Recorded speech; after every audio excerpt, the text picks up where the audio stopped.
In today's video, I'm going to show you the only 3 revenue streams that I will consider if I am looking at buying a business. And this is going to help you know what type of revenue streams to focus on when you are growing a website that you want to flip, because not all revenue streams are good revenue streams when it comes to digital real estate and flipping websites. This video is going to save you so much time and effort so that you do not waste a second on a revenue stream that buyers will not pay for. I have built and sold digital real estate for a number of years, closing over 100 website deals of my own and thousands of website deals for my clients. I have seen it all, and I am making this video today to help you cut back on wasted time so that you do not waste your time on revenue streams that buyers will not pay for. Okay, so the 3 main revenue streams that website buyers trust most comes down to this.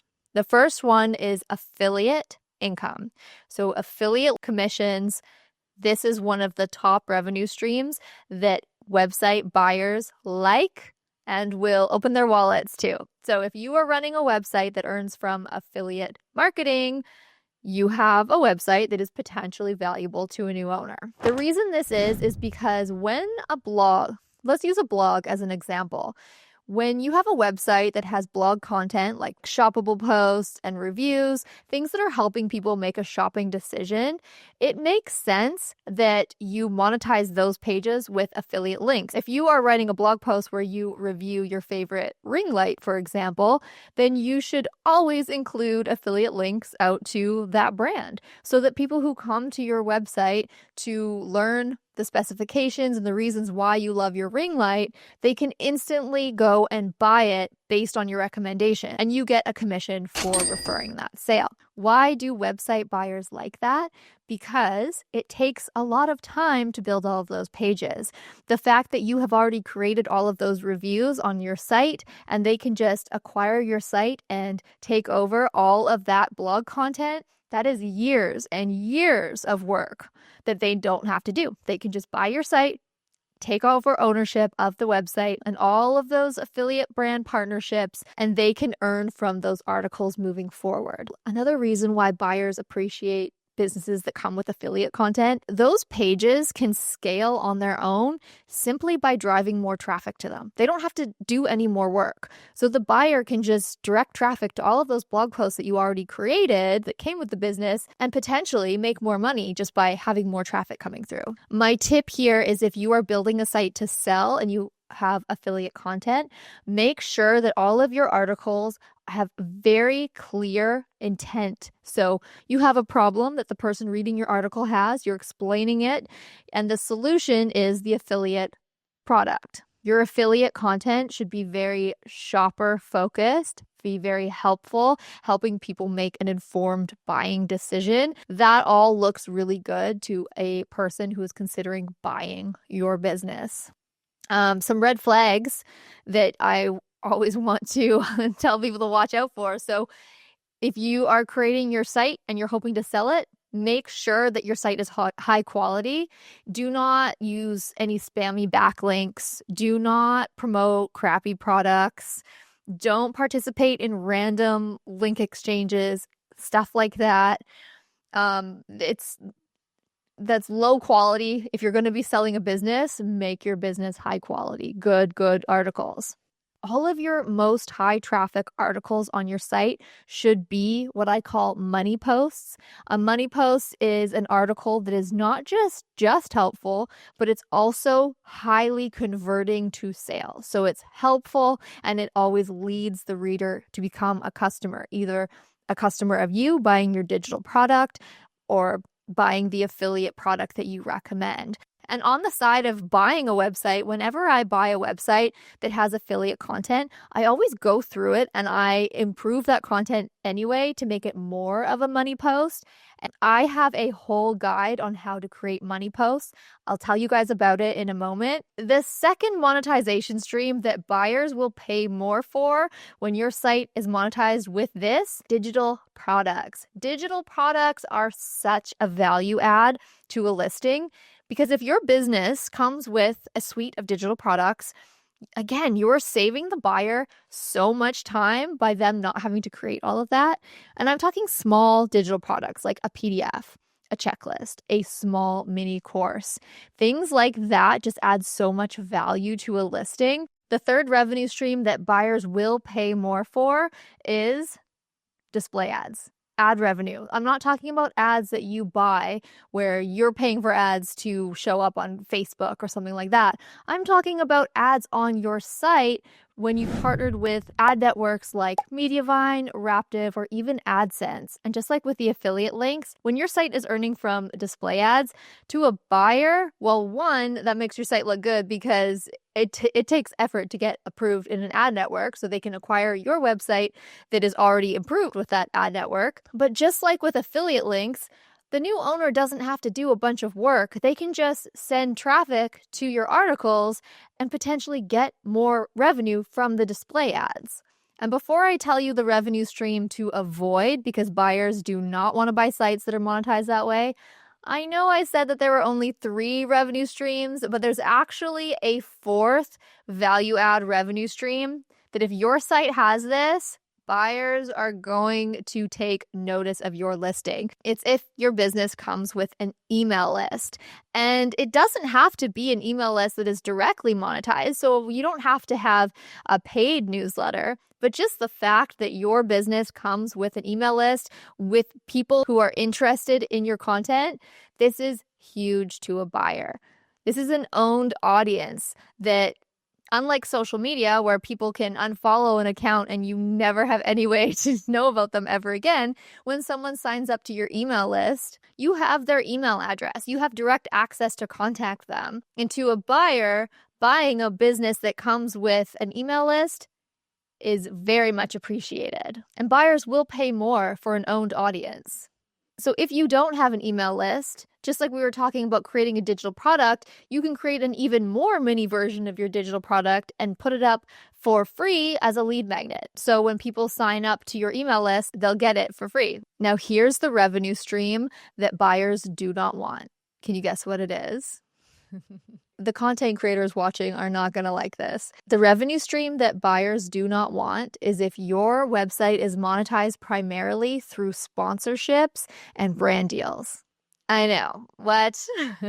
But this is because a sponsorship or a brand deal is just a one-time deal that you had with the brand. It's not repeatable, it's not dependable, and the new owner cannot expect to continue to earn from that revenue stream.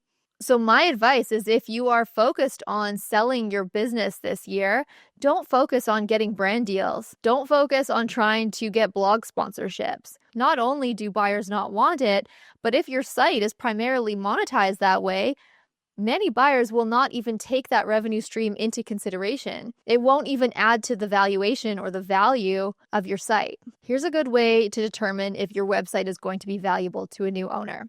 If the income relies on a single platform, a single trend, or you consistently posting, then that's pretty fragile and most buyers are not going to be interested in it. So the more you can make your site passive, recurring, and more digital and less dependent on you as the owner creating new content, the better.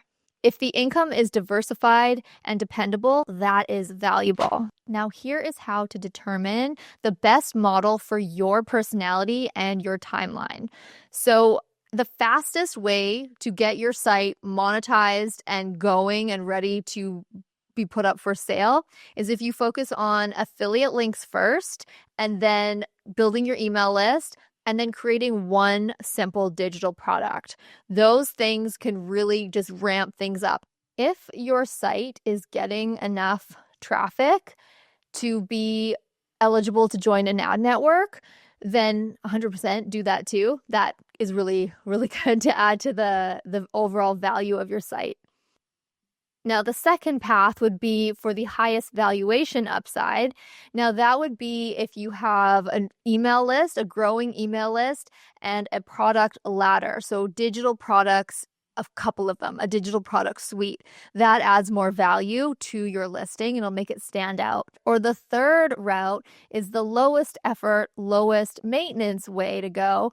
And that is just to focus on 5 top pages on your site to optimize them for affiliate content, and just having some sort of automated email sequence in the back end. So instead of having to keep up with a regular newsletter all the time, which would be the fastest way to get your site ready to resell, if we're going the lowest effort way, then just having some pre-written emails that are automated that are sending, focusing on affiliate revenue. If you hate selling, I know sometimes my clients feel icky when they have to put themselves out there and promote the products that they create, then that's okay. That can be overcome. But if your timeline is you want to be able to flip your site this year and you don't think you'll be able to get over the icky feeling that you might have about promoting your digital products, then affiliate marketing is perfect for you, because being able to promote other people's products will probably be easier for you than having to sell your own products. Now, if you love creating, then digital products is the way to go. It gives you so much creative freedom to design products. I love creating digital products personally. And of course, if you want stability and that power behind your exit, then having an email list is top priority. After selling thousands of websites, I have learned so much about the digital real estate industry.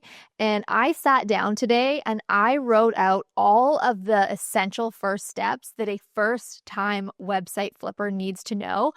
It ended up turning out to be a 60-page document with all the goods. It includes everything that I wish I knew when I was getting started, along with my method for what I look for when I'm looking to buy a website with the intention to sell, and all of the red flags that I know to avoid, and how I make these small site acquisitions 5 and even 6-figure flips without having to be a designer, without having to be techie, and certainly without having to be an influencer. And in these docs, I have included my step-by-step framework for creating money posts on every website that I am working on that turns any old blog post into a high converting article that generates income for my business. I've also included tips on how to find undervalued websites that you can work on and get the best ROI that way, along with tips on how to know when it's the best time to sell your site versus when it's a better time to hold it and work on it. I've also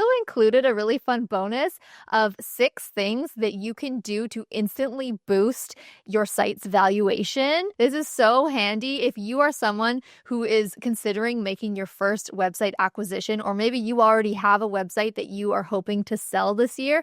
You absolutely need this document. I'll put a link below if you would like a digital version of it. Now that you know the only revenue streams that are worth your time when it comes to flipping websites, here's the next problem that you are going to run into. How are you going to know what sites are actually worth acquiring? Because on the surface, all listings look pretty good. So that is why in the next video, I'm showing you how to evaluate a website like an investor in just 15 minutes, so you know if it's a good site to buy or a site to run away from.